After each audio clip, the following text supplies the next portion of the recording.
Allah mengatakan yang itu yang berat, bukan yang ini yang berat. Wahai manusia, sadarlah. Bangkitlah dari kelalaianmu yang sudah terlalu panjang. Sadarlah dari mimpi-mimpimu yang telah terlalu menahun.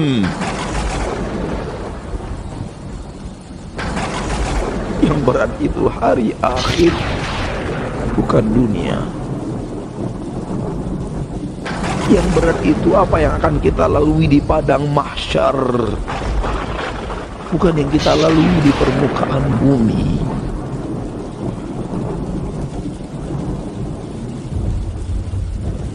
Yang berat itu hari akhirat, bukan dunia.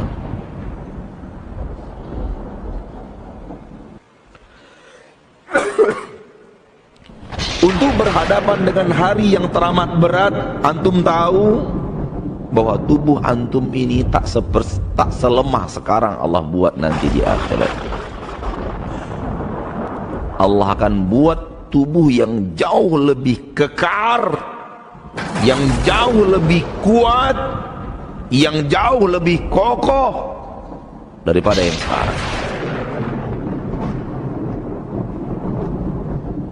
Untuk apa Allah buat tubuh kita demikian kekar dan tegar dan kuat? Untuk berhadapan dengan hari berat. Kalau kita berhadapan dengan tubuh kita yang letoy seperti yang sekarang, tak akan sanggup berhadapan dengan hari akhir. Maka setiap insan yang dibangkitkan Allah dari alam kuburnya, Allah bangkitkan seperti penciptaan Allah kepada Nabi Adam. 60 hasta panjangnya dan tingginya. Tubuh yang kokoh dan kuat. Untuk apa tubuh kita dibuat kokoh oleh Allah? Untuk apa tubuh kita dibuat kuat oleh Allah? Karena Allah akan membuat kita melewati masa-masa yang sangat rumit, masa-masa yang sangat berat, masa-masa yang sangat dahsyat di yaumil mahsyar.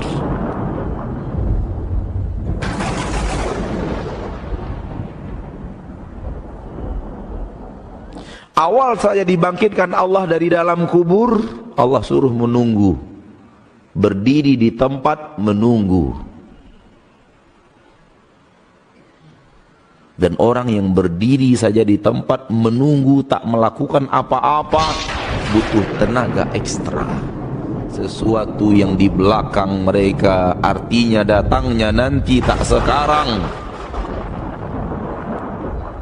Mereka tinggalkan, mereka acuh tak acuh terhadap hari yang nanti akan datang setelah ini. Yauman thaqila, hari itu adalah hari yang sangat berat.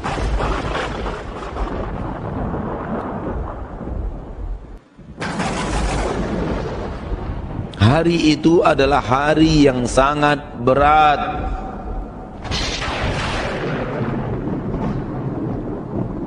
Yang mengatakannya berat Allah pencipta langit dan bumi, Allah yang maha penyayang dan pengasih kepada kita hamba-hambanya. Kalau orang yang sangat menyayangi kita mengatakan hati-hati di sana ada mara bahaya, itu benar-benar peringatan berbahaya. Kalau orang yang maha pengasih dan maha penyayang, Zat yang maha pengasih, maha penyayang telah mengatakan kepada kita, wahai hamba-hambaku yang kucintai, kehidupan akhirat berat. Berarti ia benar-benar ingin mengingatkan kita akan beratnya hari akhir. Benar-benar dia ingin kita tahu hari akhir itu teramat berat. bukan untuk menakut-nakuti kita, bukan untuk membuat cemas hidup kita, tapi agar kita membuat persiapan.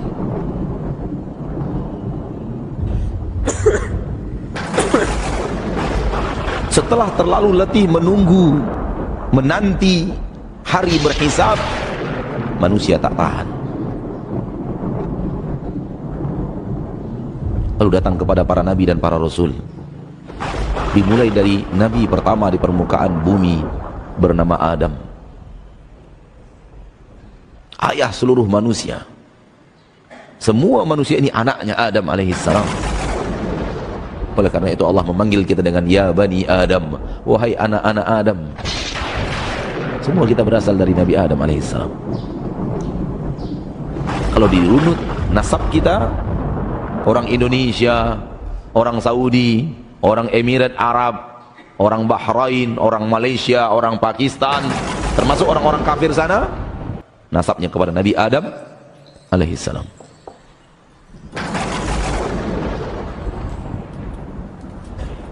Ya bani Adam, wahai anak Adam. Karena kita semua adalah, semua manusia ini anak Adam, keturunan Adam, cucu-cucu dan cicit-cicit Adam. Kita akan pergi ke Nabi Adam dan berkata, ya Adam, wahai Nabi Adam, anta abul bashar, engkau adalah ayah seluruh manusia. Khalaqakallahu biyadihi, Allah telah ciptakan engkau dengan tangannya. Ala tara ma nahnu fih, tidakkah engkau melihat bagaimana keadaan kami sekarang, bagaimana keadaan kita sekarang di sini? Tidakkah bisa engkau memberikan syafaatmu, memohon kepada Allah agar Allah tabaraka wa ta'ala mendatangkan yaumil hisab?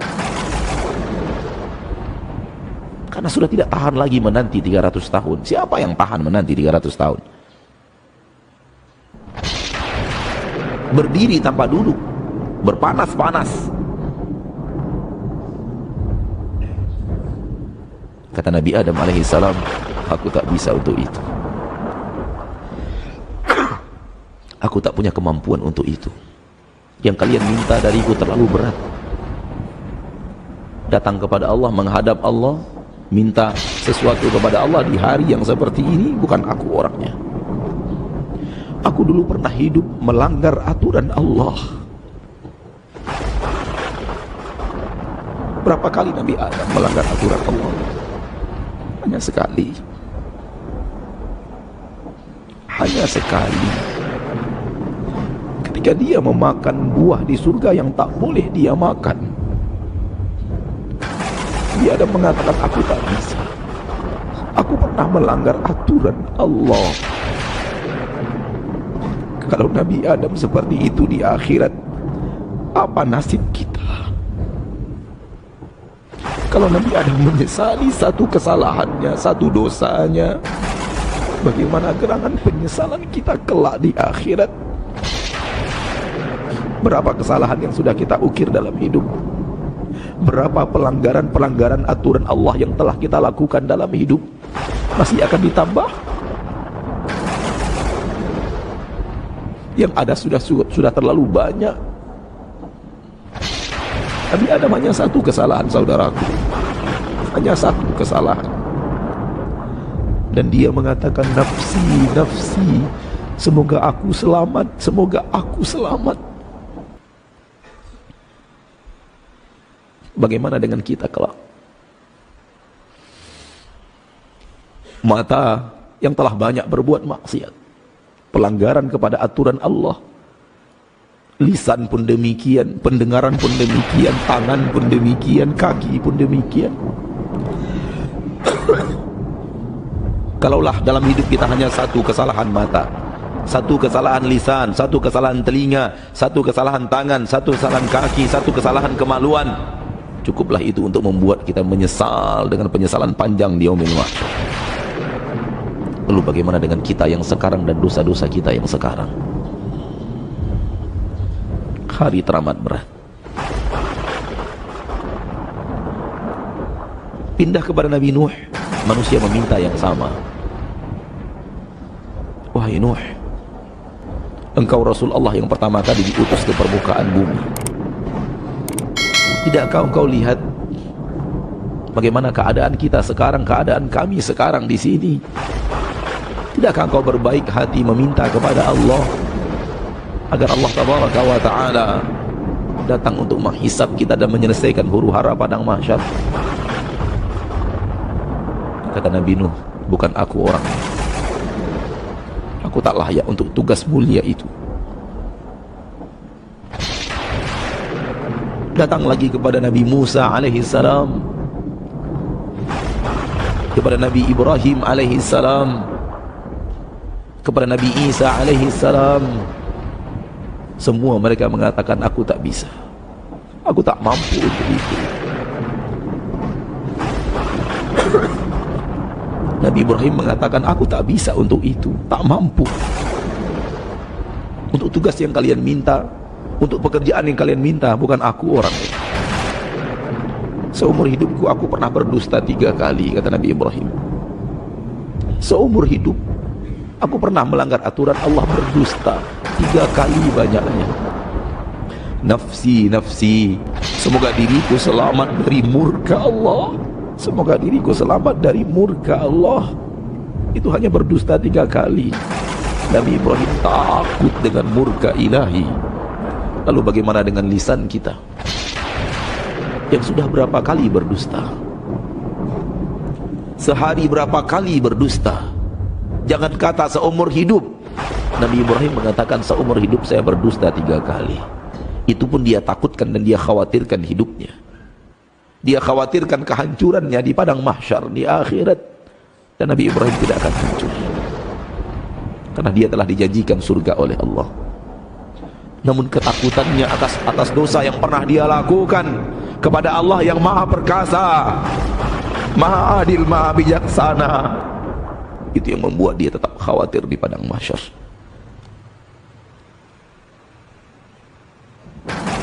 Nabi Musa menjawab, aku tak bisa untuk itu. Tugas itu terlalu berat bagiku. Aku pernah membunuh orang tak sengaja selama hidupku. Aku pernah melanggar aturan Allah, dilarang membunuh orang. Aku pun membunuh orang dengan tidak sengaja. Aku tak sanggup untuk itu. Cari yang lain. Sampai akhirnya manusia datang kepada manusia terbaik, hamba Allah termulia, tak pernah berbuat dosa, Muhammad.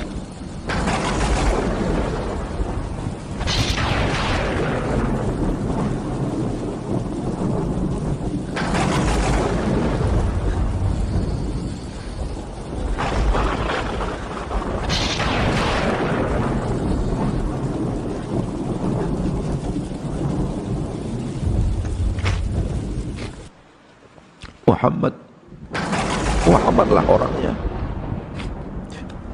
Rasul kita, Nabi kita, yang pernah diberikan oleh Allah kesempatan sebuah doa yang mustajab di permukaan bumi. Dan seluruh Nabi dan Rasul pernah diberikan kesempatan untuk sebuah doa yang mustajab. Dan semua Nabi dan Rasul mengambil kesempatan itu dan melakukan doanya kepada Allah di dunia. Namun Nabi kita Muhammad menyimpannya untuk padang mahsyar dan mengatakan, aku tak mengambil kesempatan doa mustajabku di dunia. Aku undur untuk hari akhirat agar ku jadikan doa mustajabku adalah syafaat untuk umatku di padang mahsyar.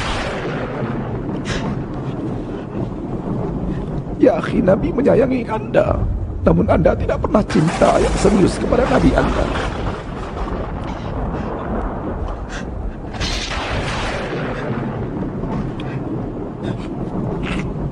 Ya akhi, Nabi memikirkan hari akhiratmu.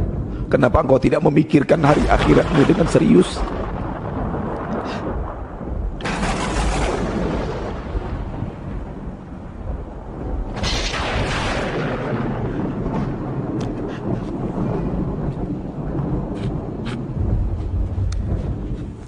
Wahai manusia, sadarlah.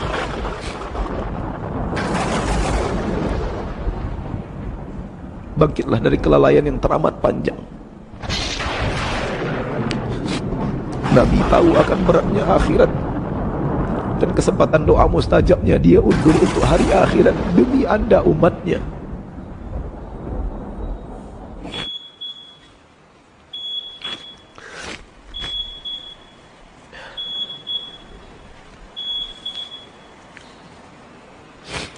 Namun kalau kita membaca hadis-hadis Nabi, jarang sekali kita membacanya dengan penuh cinta.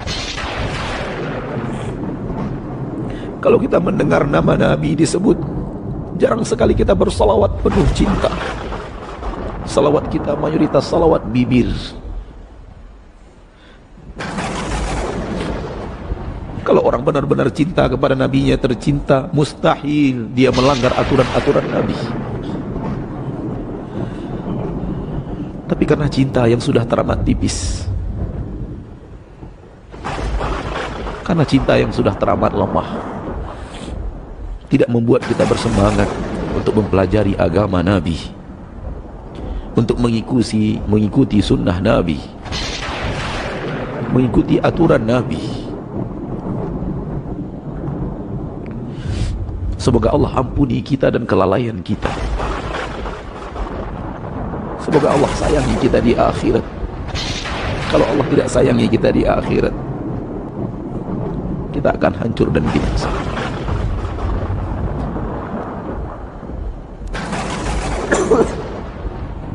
Ketika manusia sampai kepada Nabi Muhammad sallallahu alaihi wasallam, manusia terbaik, manusia termulia yang tidak pernah berbuat maksiat sekalipun kepada Allah, hamba yang paling patuh dan paling taat, Nabi Muhammad mengatakan, ana laha, saya untuk tugas itu, saya untuk tugas itu. Lalu Nabi kita Muhammad sallallahu alaihi wasallam bersembah sujud. Ia bersujud kepada Rabbnya sebagaimana dia bersujud dulu dan rajin bersujud di dunia. Di dalam sujud itu dia memuji Allah di akhirat sebagaimana dia memuji Allah di dunia. Dan seluruh kemampuannya untuk memuja dan memuji Allah dia lakukan di sana sallallahu alaihi wasallam. Seluruh kemampuan Nabi untuk memuja dan memuji Allah, Nabi keluarkan pada kesempatan itu dalam sujudnya kepada Allah. Ia hinakan dirinya kepada Allah untuk memohon kepada Allah. Dan kita tidak akan bisa memohon kepada Allah dengan permohonan yang benar sampai benar-benar kita hinakan diri kita kepada Allah. Jangan berdoa kepada Allah dengan hati yang sombong. Jangan berdoa kepada Allah dengan hati yang tidak butuh Allah. Banyak orang berdoa kepada Allah, hatinya tak butuh kepada Allah. Kalau diberi alhamdulillah, tidak diberi pun tak apa-apa. Itu artinya kita tidak butuh. Hinakan dirimu sehina-hinanya kepada Allah yang maha mulia. Naam, kita begitu hina, apalagi di hadapan Allah. Jangankan di hadapan Allah, antara kita dan malaikat saja kita begitu hina. Jangankan kita dengan malaikat, kita dengan orang-orang soleh yang paling soleh yang sekarang ini ada di bumi, jauh sekali kehinaan kita dibanding mereka. Apalagi dibandingkan dengan para sahabat, apalagi dibandingkan dengan Nabi Muhammad sallallahu alaihi wasallam. Kita umat akhir zaman yang penuh maksiat, penuh dosa, penuh kekhilafan, penuh keingkaran, penuh kebebalan. Kita harus sadar siapa diri kita, agar pandai berbuat ke depan apa yang harus kita lakukan.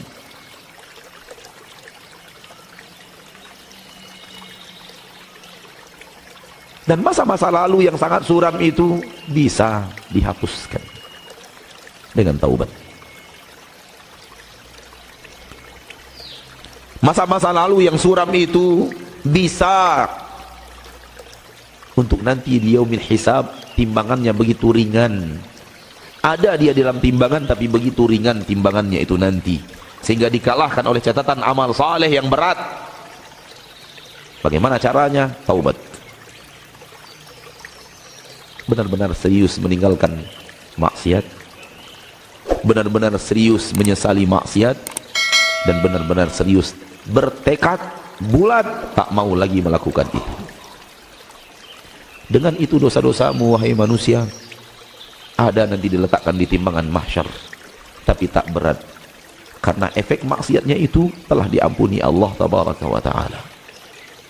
Dia ada tapi tak lagi mengundang dosa.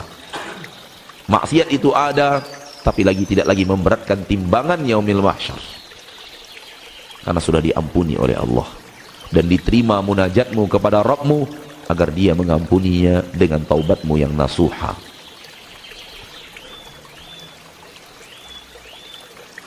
Ma'asyiral muslimin, ma'asyiral muslimat, kata Nabi Muhammad sallallahu alaihi wasallam, saya sujud memuja dan memuji Allah dengan segala kemampuan saya dalam memuja dan memuji Allah, dan tidak ada manusia yang lebih hebat bisa memuja memuji Allah lebih dari Muhammad sallallahu alaihi wasallam. Setelah habis kemampuanku memuja memuji Allah, sampai habis kemampuan Nabi Muhammad memuja dan memuji Allah, tak ada lagi yang lebih hebat daripada itu. Allah tambahkan ketika itu pujian-pujian kepadanya yang aku belum tahu di dunia. Sehebat apapun Nabi Muhammad memuji Allah, memuliakan Allah, Allah lebih mulia daripada pujian Nabi Muhammad sallallahu alaihi wasallam. Itu yang memuji Nabi Muhammad, bukan kita. Allah itu fauqa hamdil hamidin. Allah itu lebih tinggi daripada pujian semua yang memujinya.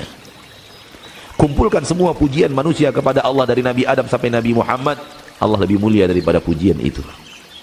Itu baru secuil daripada kemuliaan Allah yang dipuji oleh manusia.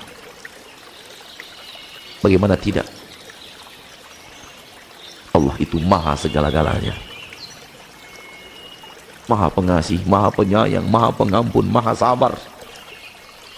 Kalau Allah tidak sabar melihat dosa-dosa kita, sudah lama kita bonyok, sudah lama kita hancur, sudah lama kita binasa, karena kita terlalu banyak melakukan kesalahan kepadanya.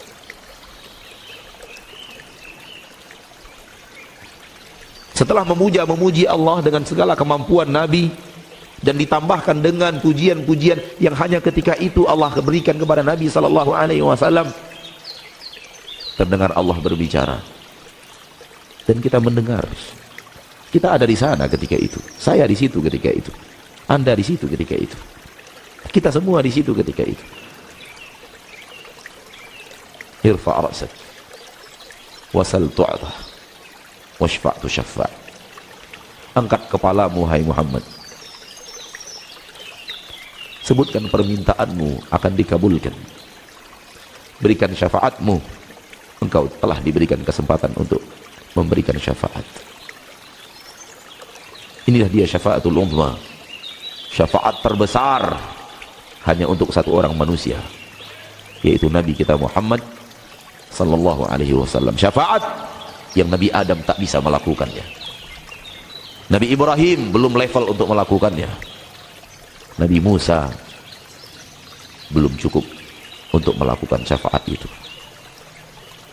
karena level mereka belum sampai kepada level Nabi kita Muhammad sallallahu alaihi wasallam. Walau mereka sudah berada di level yang sangat teramat tinggi, di puncak kemuliaan yang sangat teramat tinggi, namun untuk syafaat itu butuh yang lebih tinggi lagi darinya.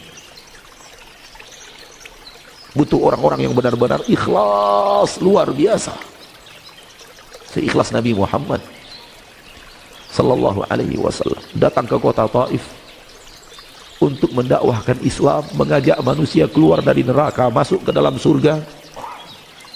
Sama orang Taif disambut dengan batu, dilempari, disuruh pembantu-pembantunya, budak-budaknya untuk ambil batu dan melempar Nabi Muhammad. Kalau dilempar oleh petinggi-petinggi Taif itu masih kemuliaan, namun dilempar oleh pembantu, dilempar oleh para budak, sementara Nabi Muhammad Rasulnya Rabbul Alamin, itu penghinaan apalagi di bawah sebuah itu. Sehingga Nabi Muhammad mahmum dalam kondisi yang sangat ditimpa oleh kesedihan yang berat, beristirahat. Ia katakan kepada Robnya, wahai Robku, kepada siapa sebenarnya engkau serahkan aku? Kepada orang-orang di kota Taif yang melempari aku dengan batu, atau kepada musuh-musuhmu dan musuh-musuhku di kota Mekah yang mereka menjadi penguasa-penguasa Mekah, menguasai urusanku? Kepada siapa engkau serahkan hidupku? Wahai Rabbku, walaupun terjadi semua yang serba sulit ini, fa illam yakun bika alayya ghadabun fala ubali. Selagi engkau tidak marah kepadaku, aku tak peduli, wahai Rabbku. Aku akan jalani semua ini asal engkau tidak pernah marah kepada aku. La ilaha illallah. Ternyata yang terpenting dalam hidup ini bagaimana Allah tidak marah kepada kita. Itu yang kita tidak faham sampai sekarang. Itu yang kita tidak mengerti sampai sekarang. Yang penting dalam hidup ternyata bagaimana Allah tidak marah, bagaimana Allah tidak murka. Lihat keikhlasan Nabi kita tercinta. Dan pandainya dia untuk bersabar dalam kehidupan dunia demi mencari ridho Allah, asal Allah tidak murka. Namun mendengarkan nabinya mengadu seperti itu, Allah penyayang kepada nabinya. Melihat nabinya dihinakan seperti itu, Allah ingin menolong nabinya dan memenangkan nabinya seketika. Sehingga Allah kirim malaikat Jibril bersama malaikat gunung, malaikat penjaga gunung. Dan Allah izinkan kepada malaikat gunung untuk mendengarkan perintah Nabi dan kerjakan. Lalu datanglah malaikat Jibril bersama malaikat gunung menemui Nabi Muhammad yang baru saja mengeluhkan hidupnya kepada Rabbnya. Malaikat Jibril mengatakan, ya Muhammad, doamu, keluhanmu didengar oleh Rabbmu. Dan dia mengirim kepadamu malaikat gunung. Lalu malaikat penjaga gunung pun yang besar, kuat, yang sanggup mengangkat gunung. Berapa besarnya dan berapa kuatnya. Mengucapkan salam malaikat itu kepada Nabi kita tercinta dan mengatakan, ya Rasulullah, wahai Rasulullah, aku telah diperintahkan Allah untuk patuh kepada perintahmu. Perintahkan aku apapun yang kau inginkan. Kalau sekarang ini engkau perintahkan aku mengangkat gunung itu, aku jatuhkan di Taif, aku akan lakukan.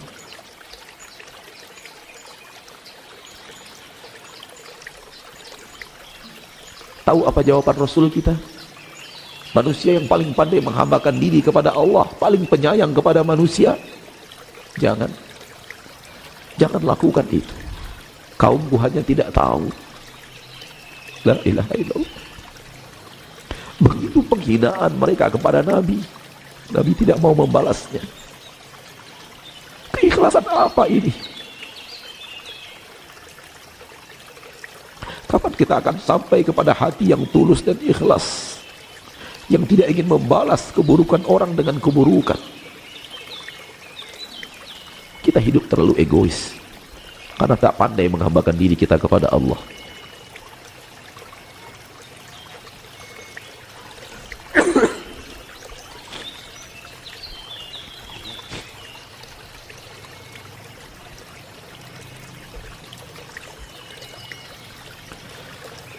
Kalau mereka tidak beriman kepadaku, kata Nabi, mudah-mudahan anak-anak keturunan mereka beriman. Dan benar, anak keturunan mereka beriman. Lalu Nabi mengatakan kepada Allah, ya Allah, ampuni penduduk Taif, fa innahum la ya'lamun, mereka hanya tidak tahu saja. Lihat hati yang bersih, hati yang tulus, hati yang ikhlas, hati yang penuh kasih sayang. Bagaimana mungkin agama Islam dituding teroris kalau begini Rasulnya?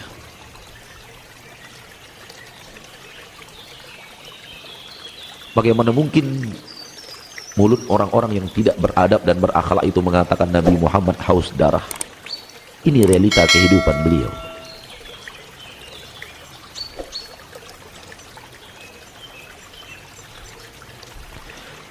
Kembali kepada cerita padang mahsyar, Nabi Muhammad pun diberikan kesempatan untuk memberikan syafaat, memohonkan permohonan kepada Allah untuk dikabulkan. Maka Nabi Muhammad memohon kepada Allah agar Allah segera datang menghisab, karena sudah terlalu lelah hamba-hambamu menanti. Sudah terlalu panjang waktu mereka berdiri, sudah terlalu berat matahari di atas kepala mereka 1 mil. Lalu Nabi berdoa kepada Allah, ya Allah, datanglah menghisab. Lakukan hisab yang kau janjikan di dunia. Seketika itu Allah kabulkan doa Nabi Muhammad sallallahu alaihi wasallam. Maka turunlah para malaikat ke padang mahsyar. Tahu di mana padang mahsyar itu? Di sini padang mahsyar itu. Di bumi. Tapi bukan bumi yang kita kenal. Karena kita dikuburkan ke dalam bumi dan kita dibangkitkan dari bumi. Itu kata Allah, minha khalaqnakum wa fiha nu'idukum wa minha nukhrijukum taratan ukhra. Dari tanah kalian aku ciptakan, ke dalam tanah kalian aku akan kembalikan, dari tanah itu aku akan bangkitkan kalian sekali lagi. Ketika kita dibangkitkan dari alam barzakh, kita dibangkitkan dari kubur. Di mana kubur kita? Di langit? Tidak, di bumi. Berarti mahsyar adalah bumi yang sudah berubah. Akhirnya malaikat-malaikat dari langit turun. Karena malaikat berada di langit. Turun malaikat langit, malaikat-malaikat penghuni langit pertama, dan nampak oleh kita malaikat-malaikat itu turun. Kejadian besar yang tak pernah ada dalam kehidupan kita walau sekalipun. Bertemu dengan malaikat, melihat malaikat, oh ini dia malaikat-malaikat yang diceritakan Allah di dalam Al-Quran. Oh ini dia malaikat-malaikat yang diceritakan Nabi di dalam hadis. Oh seperti ini ternyata wujud mereka. Berdatangan sangat banyak jumlahnya.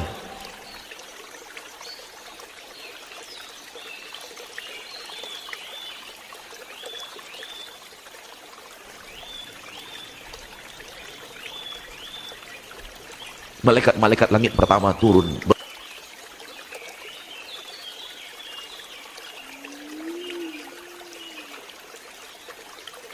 Bersusun bersaf-saf yang rapi.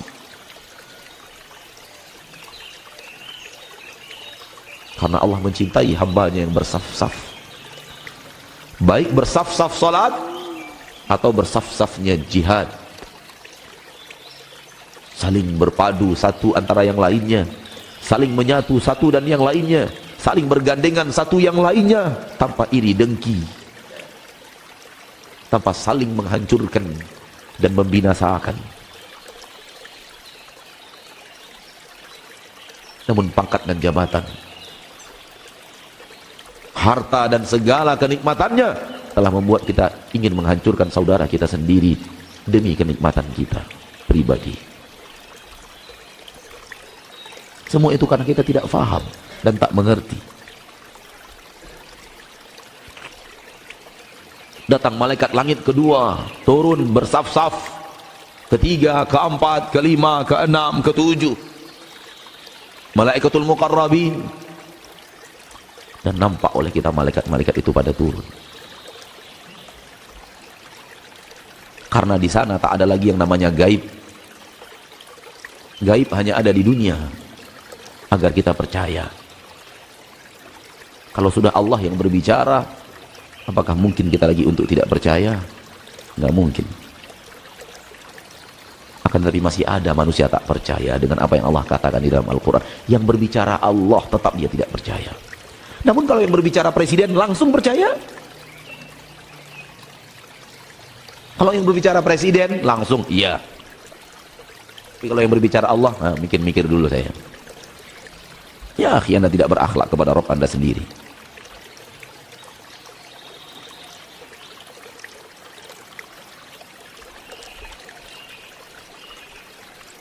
Kemudian didatangkan neraka jahanam. Dan neraka jahanam di hari itu tidak lagi gaib, tapi bisa dilihat dengan mata telanjang.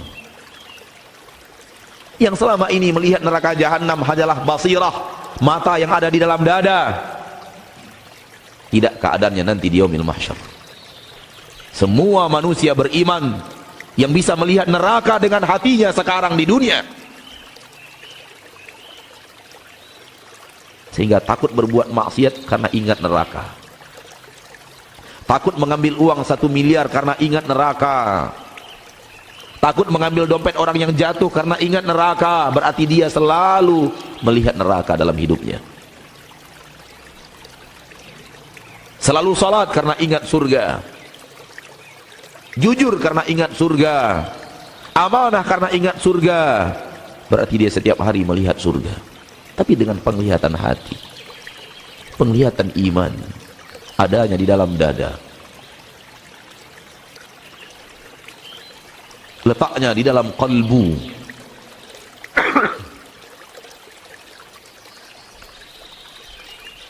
Orang-orang yang beriman kepada neraka dan surga melihat surga dan neraka didatangkan. Demikian juga dengan orang yang tidak beriman kepada surga dan neraka, sudah bisa melihat surga dan neraka. Waji'a yauma idzin bi jahannam. Pada hari itu akan didatangkan neraka jahanam. Nampak didatangkan neraka jahanam itu. Lahu sab'una alfa zimam. Neraka jahanam itu punya tali ikatan 70.000 tali ikatan. Satu tali ikatan dipegang 70.000 malaikat. Kalau tidak begitu, dia akan menghancurkan semua yang ada di padang mahsyar. Karena dia teramat dahsyat. Karena dia adalah murka Allah yang Allah wujudkan dalam bentuk adab. Dan Allah sudah mengatakan adab Allah itu syadid.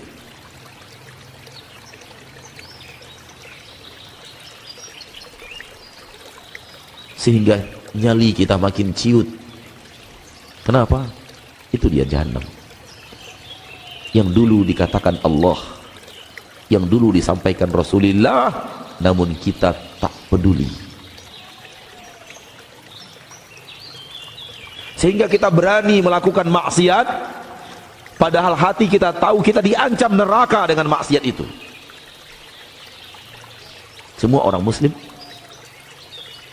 yang tulus dalam keislaman, dia tahu ketika dia berbuat dosa ini, dia diancam neraka dengan dosanya itu.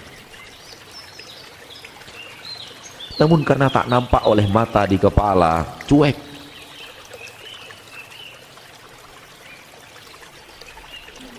Namun sekarang tidak bisa lagi cuek, karena neraka sudah ada di depan mata.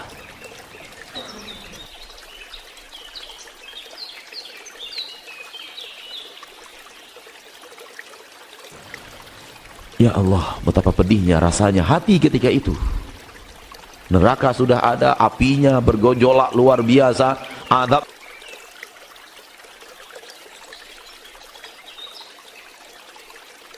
tiada tara, kita punya sifat untuk masuk ke dalamnya. Berat, akhi. Makanya wajar kalau Allah katakan yauman tsaqila. Hari itu hari berat, hari yang teramat berat. Nampak oleh kita api yang luar biasa itu. Itu bukan api kebakaran pasar Taluk Kuantan ya. Api kebakaran pasar Taluk, pernah kebakaran? Api kebakaran pasar Taluk Kuantan tak seberapa dibanding api neraka itu. Api terhebat, kumpulan seluruh api di permukaan bumi yang paling hebat, itu baru 1/70 apinya neraka. Panas yang paling panas dari api dunia, itu baru 1/70 api neraka.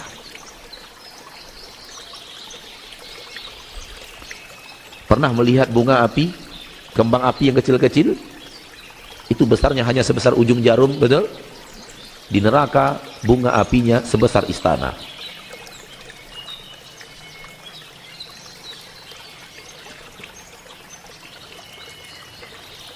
Kita melihatnya bergejolak. Dan kita punya sifat dan kelakuan yang membuat kita bisa saja masuk ke dalamnya dan dimasukkan ke dalamnya.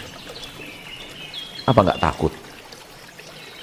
Kalau memang takut, dari sekarang takut, jangan tunggu nanti ketika bertemu dengan neraka baru takut, wahai saudaraku. Dari sekarang takut. Allah menceritakan kepada anda neraka supaya anda takut neraka itu dan takut menjalankan amalan yang membawa anda ke neraka. Dzalika yukhawwifullahu bi'ibadah ya ibadi fattaqun. Yang demikian itu Allah ingin menakut-nakuti hambanya, memberikan rasa takut kepada hambanya. Wahai hambaku, takutlah kepada aku. Namun kita nggak pernah takut lagi kepada Allah. Takutnya dengan Satpol PP. Kita tak lagi takut kepada Allah. Takutnya dengan preman pasar. Kalau preman pasar yang menggertak, baru kita nyali kita ciut. Kalau Allah yang menggertak, santai-santai saja.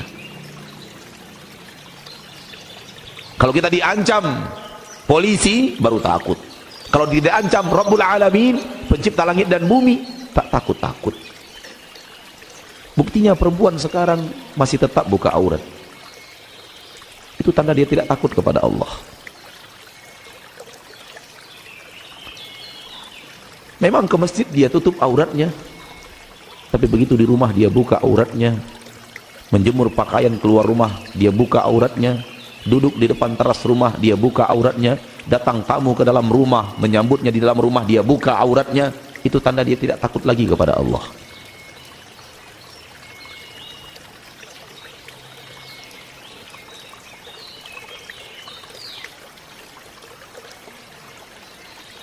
Allah mengatakan, ya ibadi fattaqun. Hai hamba-hambaku, takutlah kepadaku.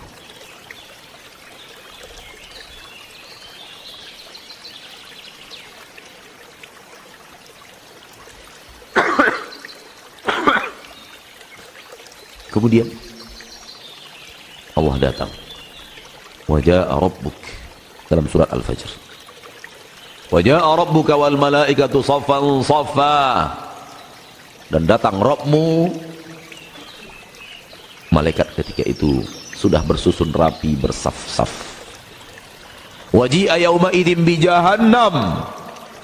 Pada hari itu didatangkan neraka Jahannam, seperti yang tadi saya sampaikan. Yauma idzin yatadzakkarul insan wa anna lahu dzikra. Pada hari itu manusia mulai ingat-ingat dosa-dosanya.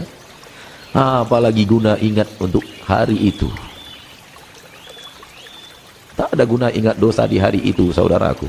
Ingat dosa itu di sini. Di sini, di bumi. Antum perlu ingat dosa di sini, di bumi. Bukan di akhirat. Bukan ketika melihat neraka Jahannam.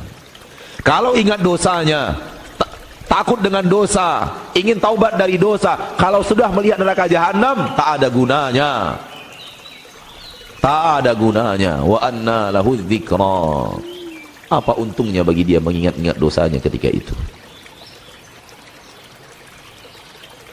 Maka kalau ingin mengingat dosa yang benar, kalau ingin mengingat dosa yang bermanfaat, di sini ingat dosa itu. Ingat yang membuat kita akan bertaubat. Ingat yang membuat kita akan berhenti. Ingat yang membuat kita akan membenahi. Ingat yang akan membuat kita berjanji kepada Allah untuk tak mengulangi. Dan berusaha untuk istiqamah sampai akhir hayat. Adapun ketika neraka Jahannam sudah didatangkan, Allah katakan, wa anna lahu dzikra. Apalagi guna ingat itu? Fir'aun ingat kebebalannya, tapi untuk apa ingat itu bagi Fir'aun? Abu Jahal ingat kebandelannya, untuk apa ingatnya Abu Jahal itu? Abu Lahab ingat petantang petentengnya memusuhi Nabi Muhammad, untuk apa gunanya bagi Abu Lahab paman Nabi itu?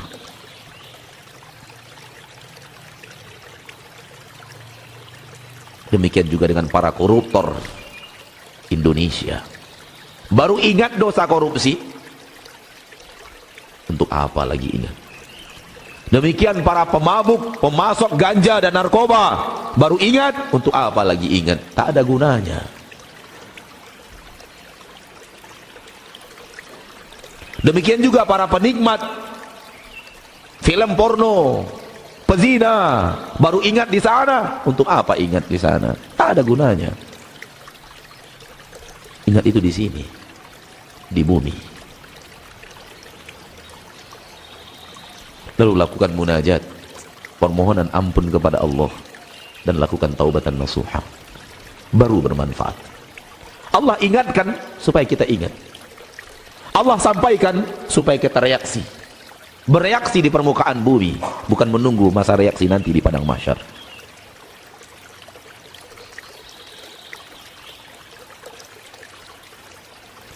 Lalu Allah akan menghisap kita satu persatu. Satu persatu maju menghadap Allah, yang disebut dengan Yaumul Ard, hari di mana disuruh menghadap kepada Allah. Yauma idzin tu'radun, dalam surah Al-Haqqah. Yauma idzin tu'radun, pada hari itu kalian akan disuruh menghadap Allah. La takhfa minkum khafiyah, tak ada yang bisa kalian sembunyikan dari Allah. Satu dosa kita secuil apapun, tak ada yang tersembunyi dari Allah. Semuanya dibongkar. Dan berat kalau dosa kita dibongkar, karena sudah terlalu banyak memang. Berapa dusta kita dibongkar satu persatu oleh Allah. Berapa maksiat tangan kita dibongkar satu persatu oleh Allah. Berapa kali kaki kita langkahkan ke tempat maksiat, dibongkar satu persatu oleh Allah. Kemana kita mau lari? Kita berhadapan dengan Rabb yang maha tahu segala-galanya. Apa yang bisa kita sembunyikan kepada Rabb yang maha tahu sebesar biji darah letaknya di dalam batu karang atau di perut bumi? Tak ada yang tak diketahui oleh Allah. Innallaha bikulli syai'in alim. Maka Allah bongkar dosa kita satu persatu. Kamu pernah melakukan ini, kamu pernah melakukan pelanggaran ini, kamu pernah melakukan pelanggaran yang seperti ini, di sini tempatnya, kamu pernah begini, kamu pernah begini, kamu pernah begini, kamu pernah begini. Berapa juta nanti Allah akan mengatakan kepada kita, kamu pernah begini, kamu pernah melihat ini, melihat ini, melihat ini, melihat ini, melihat ini, melihat ini. Kamu pernah ngomong begini, begini, begini, begini, begini. Berapa maksiat kita yang akan dibongkar oleh Allah Tabaraka wa Ta'ala ketika kita menghadap kepadanya. Kalau Allah tidak sayangi kita, hancur kita sehancur-hancurnya. Kalau Allah tidak ampuni kita, ampun, hancur hidup kita sehancur-hancurnya. Kalau Allah tidak ampuni kita di saat itu, karena memang terlalu banyak sudah. Yang ada ini sudah terlalu banyak, jangan tambah lagi saudaraku. Yang ada ini sudah terlalu banyak, jangan tambah lagi saudariku. Sadarlah, sadarlah, sadarlah untuk kepentingan antum sendiri.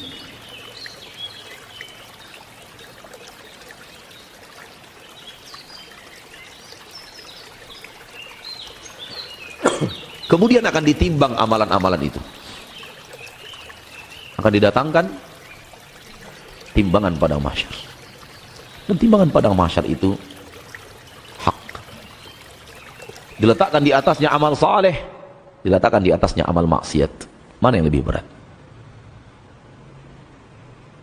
Akan ketahuan nanti mana yang lebih berat. Kalau ternyata yang lebih berat adalah amal saleh, maka akan beruntung.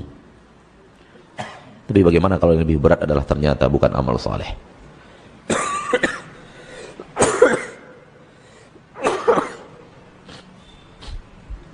Bagaimana kalau yang berat ternyata bukan amal soleh kita? Karena untuk amal soleh kita selalu sekenanya. Untuk amal soleh kita selalu sebisanya. Tak serius. Sekedar jangan lupa, seperti yang tadi saya sampaikan di awal. Namun untuk dunia kita serius. Serius. Tujuan kedokteran, TK, SD, SMP, SMA, kuliah, koas. Berapa puluh tahunnya untuk sampai kepada tujuan dunia bernama dokter. Serius kita berhadapan dengan dunia. Tapi serius, yang seperti jarang sekali lahir untuk akhirat. Tak tahu kita bagaimana nasib kita nanti ketika timbangan itu ada. Mana yang lebih berat? Amal solehkah atau amal maksiatkah? Karena kita sadar amal soleh kita selalu dilakukan dengan tidak serius. Hanya kadang-kadang sekali-kali serius sampai kita bisa menangis. Tapi itu pun berapa kali cuma dalam hidup kita. Dan kita tidak pernah tahu timbangan mana yang akan lebih besar, yang akan lebih berat. Setelah itu akan dibagikan kitab. Kita tidak pernah tahu sebelah kanankah atau sebelah kirikah. Dan akhirnya datanglah suatu yang paling teramat berat di yaumil mahsyar. Yang paling teramat berat di yaumil mahsyar. Tahu antum apa yang paling teramat berat di yaumil mahsyar? Berjalan di atas sirat.